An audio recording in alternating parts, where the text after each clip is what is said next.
Baik,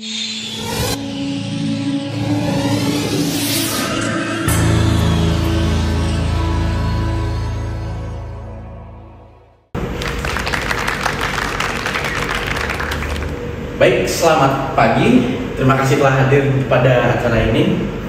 Sebelumnya saya ingin basa-basi dulu ini. Saya mau nanya kepada para hadirin, menggunakan kendaraan apa yang digunakan untuk bisa sampai ke acara ini?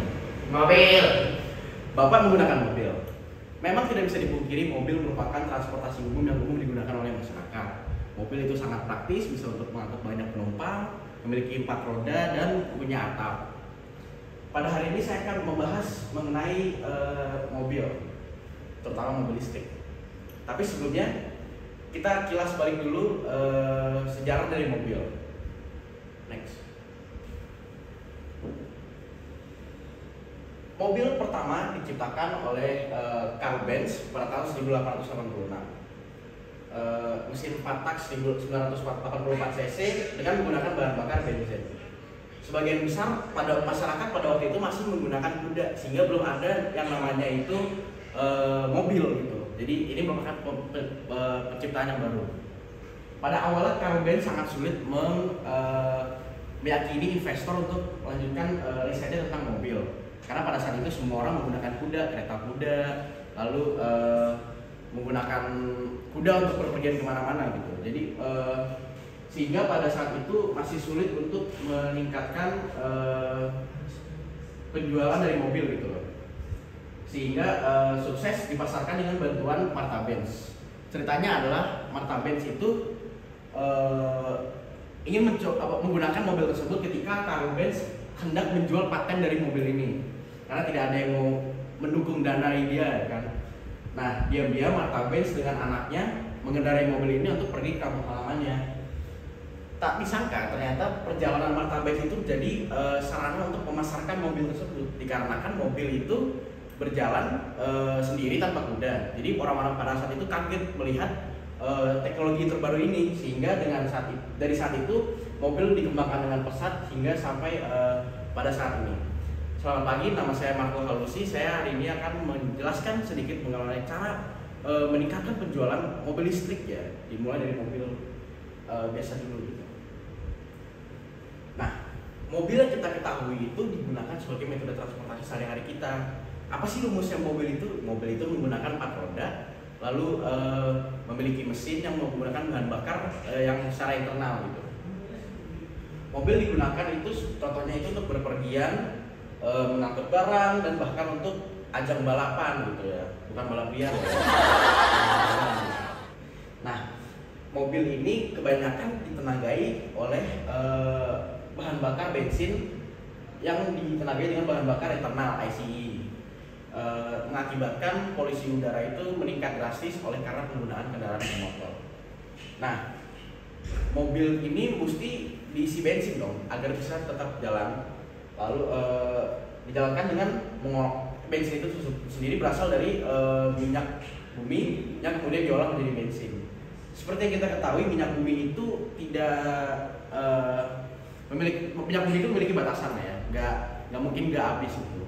Sehingga para ilmuwan terus mencari cara agar kita terus bisa bertransportasi menggunakan mobil tanpa harus sepenuhnya selalu bergantung pada minyak bumi yang mulai langka. Next.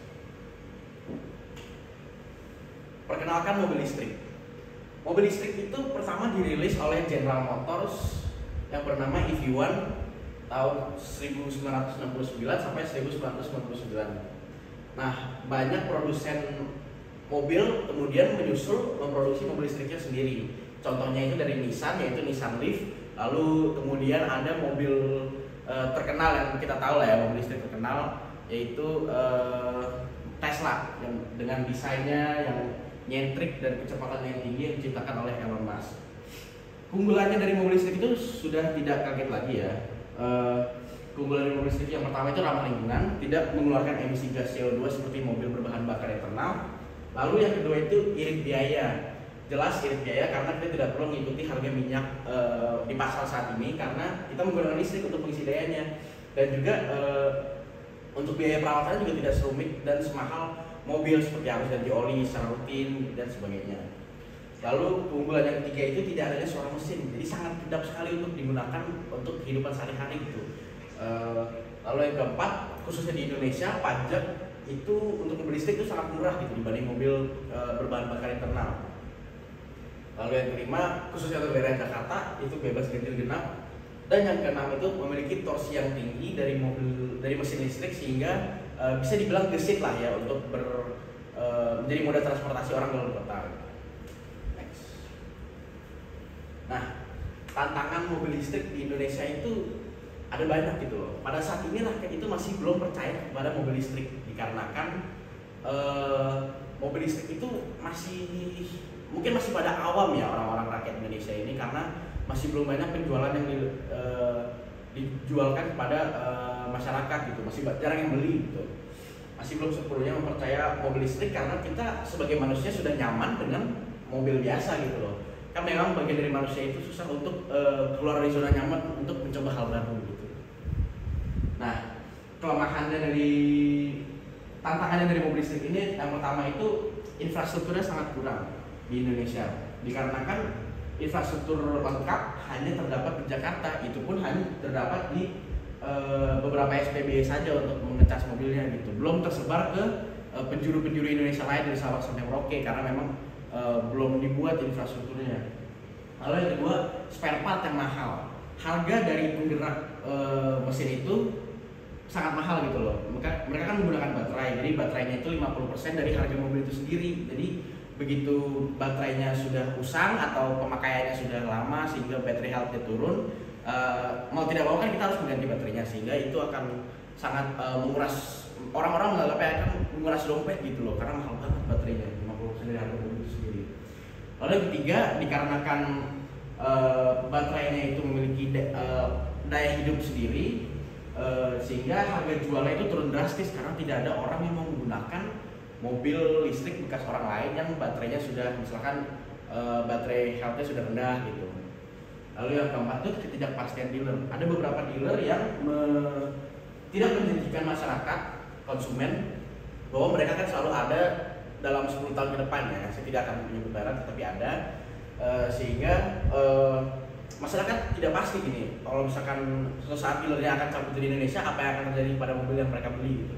Lalu yang kelima itu harga dari mobil baru mahal, sehingga orang lebih memilih membeli mobil seperti LC GC yang harganya jauh di bawah mobil listrik gitu, untuk mencari iritnya. Next. Nah, dari tantangan-tantangan yang ada dari mobil listrik ini untuk penjualan di Indonesia, yang pertama itu kita bisa meningkatkan infrastruktur. Contohnya pemerintah bisa meningkatkan jumlah SPBE untuk mobil listrik sehingga bisa mengecas di lebih banyak tempat ya, selain di Jakarta saja. Lalu beberapa produsen mobil juga bekerja sama dengan pihak mall, pihak parkiran untuk menyediakan charging port di parkiran gitu. Jadi misalkan penggunanya itu sedang pergi ke mall, jalan-jalan ke mall, mobilnya bisa ditaruh di charging port di parkiran, dicas, sementara konsumennya penggunanya bisa sambil jalan-jalan di mall belanja gitu, atau di kantor orangnya bisa sambil kerja, mobilnya dicas. Lalu yang kedua itu produsen bisa menyediakan garansi yang panjang gitu, garansi baterai yang lama agar konsumen tidak takut harus mengganti part tersebut dengan harga mahal gitu. Jangan misalkan baterainya rusak cepat sehingga bisa dimasukkan dalam waranti garansinya. Lalu yang ketiga itu edukasi dan kampanye. Melakukan kampanye dan edukasi kepada masyarakat tentang manfaat mobil listrik, termasuk aspek lingkungan, efisiensi energi, dan biaya operasional yang lebih rendah dalam jangka panjang agar orang lebih tertarik untuk membeli mobil listrik. Lalu yang keempat itu ada kemitraan industri, mendorong kemitraan antara pemerintah produsen mobil listrik dan sektor swasta lainnya untuk mengembangkan teknologi dan infrastruktur terkait mobil listrik. Ini dapat mencakup penelitian dan pengembangan serta program pelatihan tenaga kerja mobil listrik yang dapat membuahkan hasil kita bisa membuat mobil listrik di negeri kita sendiri gitu loh contohnya. Lalu bisa menurunkan harga suku cadang gitu dengan bisa memproduksi massal produk part-part kita sendiri. Lalu yang kelima itu menetapkan regulasi. Ini khusus untuk pemerintah, itu menetapkan regulasi yang mendukung pengembangan dari mobil listrik itu sendiri, seperti standar emisi yang lebih ketat untuk kendaraan bermotor konvensional, dan peningkatan persyaratan efisiensi bahan bakar. Berikut next.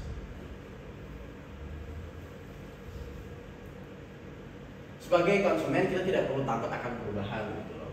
Karena yang pertama itu keberadaan mobil listrik bisa dianggap sebagai kemajuan karena berbagai keunggulan yang ditawarkannya sebagai alternatif menggunakan mobil bermotor konvensional. Lalu yang kedua, berbagai kelemahan pun akan satu persatu dihilangkan lah ya. Ibaratnya nggak mungkin akan selalu ada gitu kelemahan-kelemahannya, pasti perlahan akan teknologinya akan maju sehingga akan berkurang kelemahannya gitu. Seiring orang-orang lebih banyak menggunakan mobil listrik. Lalu yang ketiga itu kita tidak boleh takut akan perubahan, melainkan kita harus mengambil sisi positifnya dan mendorong agar teknologi ini bisa dikembangkan dan digunakan masyarakat Indonesia dan bahkan mungkin bisa dikembangkan sebagai produk dalam negeri kita gitu di depannya. Next. Sekian pembahasan saya yang mengenai mobil listrik ini. Sekian dan mohon maaf apabila ada kesalahan kata dan kalimatnya pada saat saya menjelaskan tentang mobil listrik ini. Sekian dan terima kasih.